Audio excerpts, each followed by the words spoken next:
Hi, I'm Mark Sheridan. At our November True North Caricature Carvers Zoom call, Sylvain Bazinet helped us understand how he went about modeling his caricature carving with clay. And here's his presentation. Great. Hi, everyone. Um, After the carving competition, I was surfing the web and I came across this picture, and it was very interesting. And it's from a guy by the name of Vitaly Konikoman. It inspired me for a subject. So I decided to have a carving that's going to be called Duet, and it's going to be the one man band with a dog that's going to be howling beside him. So that's where the Duet title comes from. And in the background, I'll have a street light and it'd be a cobblestone thing. So when I look at it, it's a pretty complex carving. And I decided that I really want to do a good carving with it. And being a chip carver for 25 years and teaching it for more than 22, I see two-dimensional. I don't see three-dimension. And I said to myself, I got to be able to do something. And going over some of the early videos from our Zoom meetings, Mark talked about clay modeling and using clay. So that's what I decided to do, is to go to the clay and see if I could get a better sense of the three-dimensional thing. And by gone, it really helped. So I'm progressing in that. It's not all done. So what I'm presenting tonight is where I am with the process. And I think it's really a worthwhile process. So we'll go to the next slide. So the first thing that you need to do is you need to build an armature for your clay. So what I'm presenting on the side is a picture of the actual clay that I'm using. It's called clean clay, and it's like an oily based kind of clay. It doesn't dry. It cannot become hard. You cannot cook it or anything like that. But I had this clay around uh, in my studio for many years and never used it. And I bought it years ago at Wallix. And I went on the web, and you cannot get it anymore. Um, this clay is eBay, but it's very expensive and things. So there's other options, and so there's Sculpty is another one that you can get now. And Mark actually sent on some of the Zoom. He sent us. He showed us what he's using. It's a water-based clay. You got to keep wet. So there's different choice. So the thing is that I decided to build an armature, and I decided to use aluminum wire instead of copper. And the reason to use aluminum wire is the aluminum doesn't give it, when you give it a form, it doesn't spring back as much. The copper apparently springs a bit more, but I had really good results with the aluminum. And I just went to Canadian Tire and I bought this for $8.99, a 50 feet roll.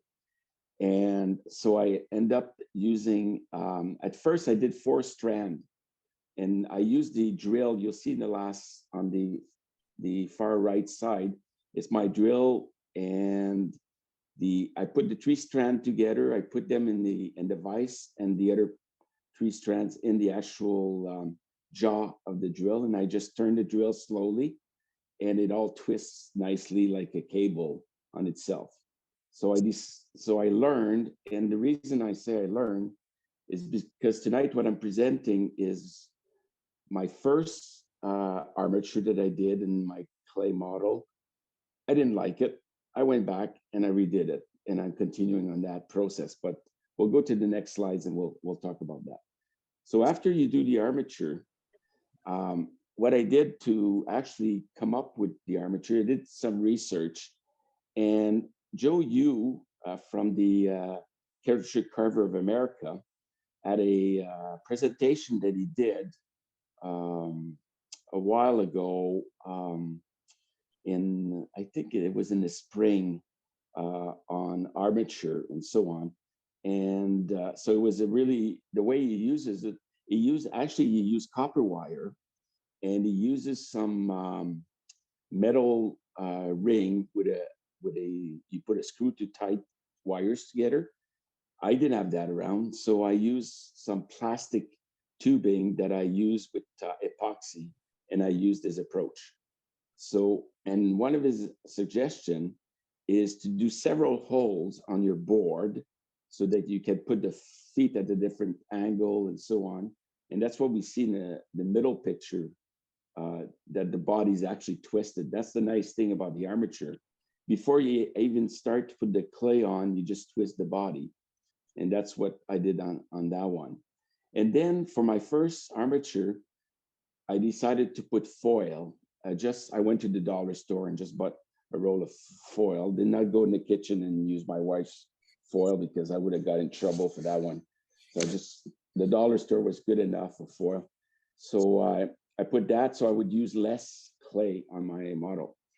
And for the head, I actually carved a piece of basswood to give about the size of the head so that I could actually put clay all around the head. It would reduce the amount of clay. So I carved sort of a shape of the neck and the head, rough shape. So that's what I did for that one. That was my first armature.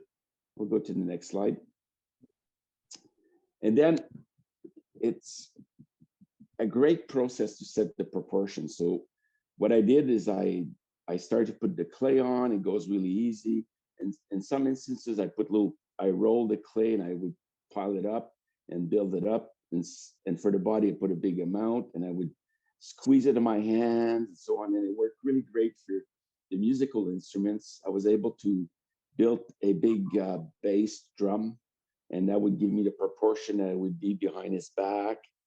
But at one point, I started looking at it and I was not satisfied. When you look at the right side, the head was a bit too big, the body was too tall, his legs were too short, and it looked weird. To me, it didn't look good. So I realized that at that point in time, right off the beginning, my armature was wrong. So I did not have the right proportions for the body. So I was back to the shop and to go over building a new armature. And we'll talk about that in a few minutes. But the good news is this kind of clay that I'm using is all reusable. So I just peeled it off and it's really reusable. The other thing that I discovered in doing that is that I had enough clay that I didn't really need the foil behind, because what's happening when you start removing the clay, little pieces of foil get stuck into the clay and it takes a while to remove. So from the next armature, I'm not using that at all. So here's the next picture. Here's my second armature that I created.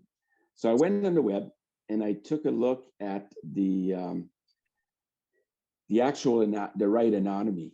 And there's a lot of sources and so on. And I saw this picture and I made myself some marks and so on it and some size because I wanted my carving to be a certain height and so on.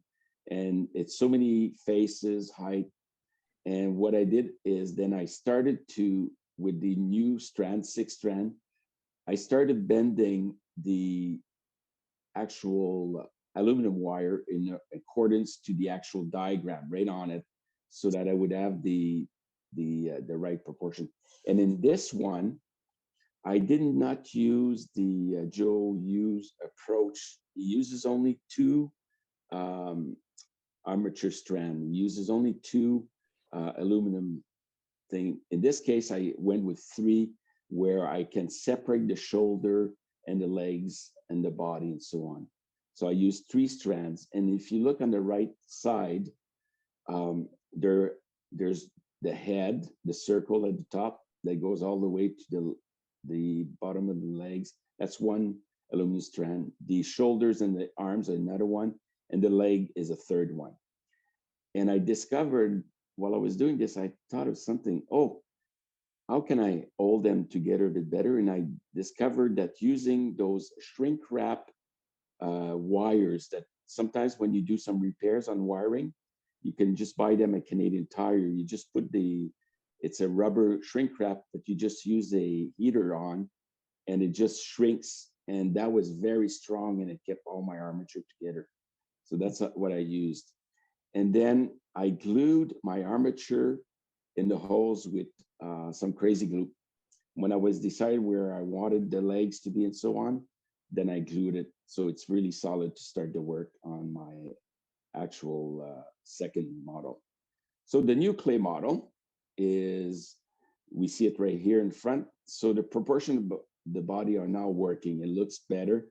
I still have a lot of carving to do on the actual clay. The armature is a lot stronger body, and it's trying to give motion, and I'm trying to give motion. The feet is further ahead, it's in the air. And if you look at the back, it gives a better posture in the arms and so on. So then we'll take a look at the next thing. So I started to work on head, and I was back to the internet because I had to change the approach for the modeling. The head did not work. It was not realistic facial feature, even though it is a caricature, but you still need some, it still needs to look natural, even though you might have a bigger nose, bigger ears, it's still got to look good. So it was difficult to model my actual face on the full body. So, and we'll come back to the next slide in a few minutes, but I went to the web, look at proportion of the face, and then I came across a series of YouTube videos. And for me, there's no issue. They're French from France, but for me, I can I can understand what she's saying, but they're really well done. And she goes step by step about doing the face and so on, and it's very useful. And I've been following that to try to do it. And the next slide, I want to show you the next slide. So in this case, what I did is I put on a Lazy Susan, strictly a piece of wood with just a head, so that I can actually carve it separate from the actual other carving. If you take a look at the picture on the actual right side, you see that the head is still on the other subject, but I started a new head here. And so what I did, the first thing you do is you make an egg shape. I cut it in half, the little picture at the bottom, I cut it in half, and I stick it to the piece, and then I mold around the neck. So it gives, that's was part of the video that shows the step by step, and that's what I'm following right now. And we'll see the next pictures, my last slide. So if you can take a look, I'm getting better results. If you take a look at the profile now, the neck is in the back and it's sliding backwards. And then you actually separate the various portions of the face to get started on the nose and so on. So I learned a lot from this. It's totally enjoyable. It's relaxing, and it allows me to take my time. I'm always trying to go fast to try to do. And it's really, the nice thing about the clay is I can come downstairs in the studio and work a few hours and get away from it and come back to it the next day and just continue. And sometimes it's good because the next day you see something that's different. And it also allows me to see that three-dimensional proportion, the 3D side of things I was not able to see before. And so, but what I have to be careful of is to get to a certain point where I can actually go to wood. So there's so much detail you put, but then you got to stop it and then go to the next. So the next step would be to finish the head, maybe do an actual clay model of the dog, and then I need to take pictures and actually put it to wood to go to the bandsaw. So that's my talk on the actual clay modeling. Any